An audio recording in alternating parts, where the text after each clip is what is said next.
আজকে আমি তৈরি করব লাউ দিয়ে উচ্ছে দিয়ে তেতো ডাল। তার জন্য আমি মটর ডালটাকে সেদ্ধ করে নিচ্ছি প্রেসার কুকারে। তোমরা দেখতে থাকো। প্রেসার কুকারে আমি 5টা সিটি দিয়ে নেব। ডালটা আমার সেদ্ধ হয়ে গেছে, মটর ডালটা। এবার আমি একটু জল গরম এর মধ্যে দিয়ে দিচ্ছি। তারপর আমি একটু ঘেঁটে নেব। ডালটাকে একটু কাটা দিয়ে নিয়েছি।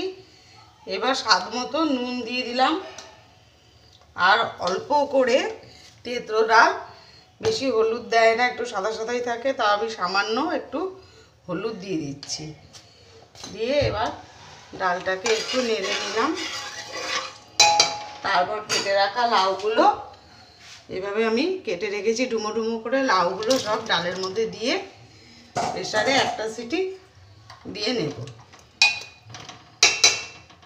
ডালটা ফোড়ন দেওয়ার জন্য সর্ষের তেল দিয়ে দিয়েছি, 1টা তেজপাতা রাঁধুনি ফোড়ন দিলাম। ফোড়নটাকে এবার একটু ভেজে নেব। রাঁধুনি আর তেজপাতার একটা সুন্দর গন্ধ বেরোলে আমি কেটে রাখা উচ্ছে দিয়ে দেবো। এইভাবে আমি কেটে রেখেছি উচ্ছেগুলো এবার আমি ভেজে নেব।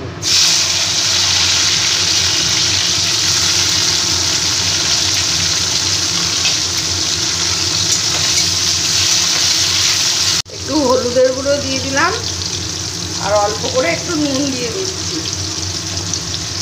উচ্ছেটাকে লাল লাল করে এবার ভেজে নেব। উচ্ছেটা লাল লাল করে আমি ভেজে নিয়েছি। এবার আদা বাটা দিয়ে দিচ্ছি। আদা বাটাটা একটু নেড়ে নেব, আদার কাঁচা গন্ধটা যাওয়া পর্যন্ত। আদাটা ভালো করে ভাজা হয়ে গেছে, কাঁচা গন্ধ চলে গেছে। এবার আমি এই সেদ্ধ করে রাখা লাউ দিয়ে ডালটা দিয়ে দিচ্ছি।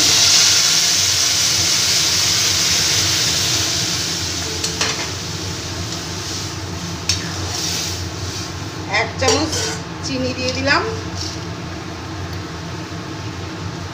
তেতো ডাল একটু মিষ্টি মিষ্টি হলে ভালো লাগে। এবার একটু ভালো করে ফুটে উঠলে তৈরি হয়ে যাবে আমার লাউ দিয়ে উচ্ছে দিয়ে তেতো ডাল। 1 চামচ ঘি দিয়ে দিচ্ছি। তেতো ডালে একটু ঘি দিলে ভালো লাগে। এইভাবে তোমরা এই সময় লাউ দিয়ে উচ্ছে দিয়ে তেতো ডাল করে দেখো, মটর ডাল দিয়ে খুবই ভালো লাগবে। রেসিপিটা ভালো লেগে থাকলে লাইক কমেন্ট ও শেয়ার করে দিও, আর সাবস্ক্রাইব করে দিও ইউটিউব চ্যানেলটিকে। নিরামিষ দিনে এইভাবে একবার তেতো ডাল তোমরা করে দেখো, গরম ভাতের সাথে দারুণ লাগবে। রেডি আমার একদম তৈরি মটর ডাল দিয়ে উচ্ছে দিয়ে লাউ দিয়ে তেতো ডাল।